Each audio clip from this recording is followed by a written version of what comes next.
Hi everyone, I am Miss Peppermint, your ACLU Ambassador for Trans Justice, and today I am chatting with We Testify Abortion Storytellers Cazembe Jackson and Jack Qu'emi about why abortion access is a trans and non-binary issue.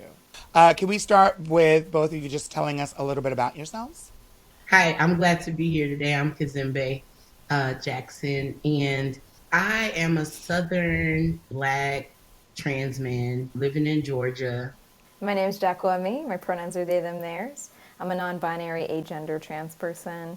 I'm biracial, and I'm living in Los Angeles at the moment, but originally from Florida. So, for a lot of people who are watching this, they may not be sure how the LGBTQ community is connected to the issue of reproductive justice and specifically abortion. And so, it's with that I just want to go right in and ask Cazembe, and then I'll ask you, Jack, to jump in. What has having access to abortion meant in your life?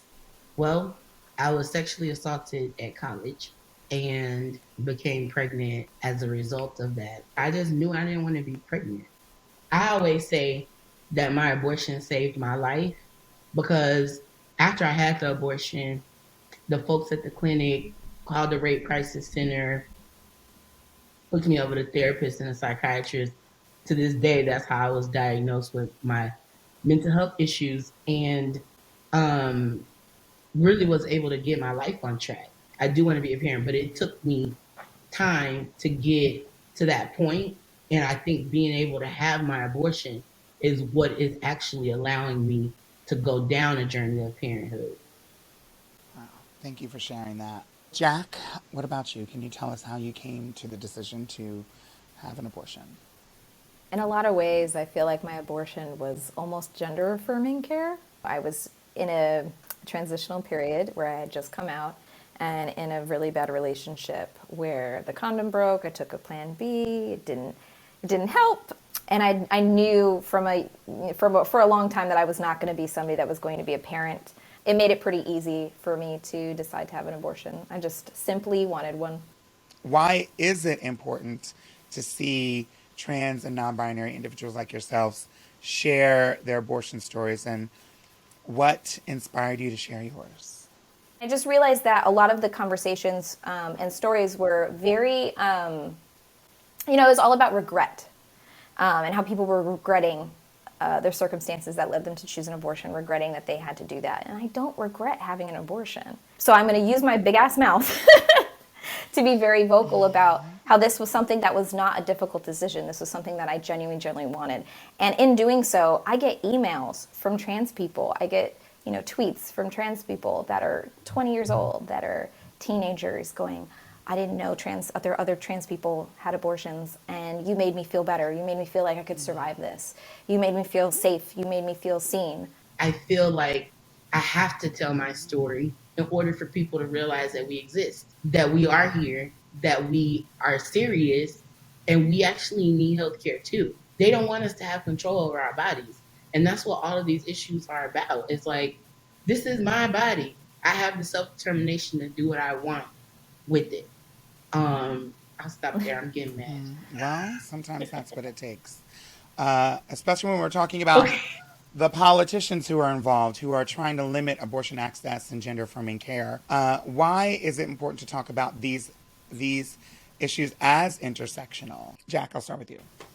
It's, I inhabit a lot of identities. Most of the people I interact with inhabit more than one identity. So to put yourself in a box where you just are like one two-dimensional individual, I don't understand how you can have cognitive dissonance to do that. It does a disservice to folks. There are systems of oppression that have been put in place to keep us from being able to exert power and freedom for ourselves. And we have to destroy those systems of oppression. Jack so eloquently quoted Audre Lorde in that we don't live single issue lives. And she not only did she say we don't live single issue lives, but we can't have single issue movements. Our movements can't just be about abortion access. We can't just wear pussy hats. It is about race. It is about housing. It is about schools. It is all these things. It's all connected. What is your advice, or what would you want to say to another trans or non-binary person? I'll start with Cazembe. I would say fortify yourself. Understand that you might get misgendered. It doesn't make it okay, but be ready for it. Contact abortion funds in your area so that they can help you pay for it. And, and ask for other resources. We have the internet. Shoot, tweet me. I'll point you in the right direction. I always cater to the more emotional side of it. I always tell them that you will survive this. There's life after this. There's healing after this. There's thriving after this.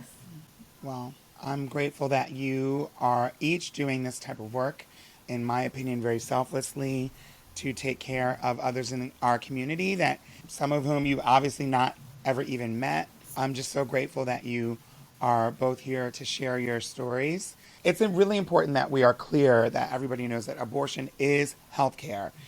Abortion is a human right, and trans and non-binary individuals and voices belong in all spaces and conversations, including those about reproductive freedom.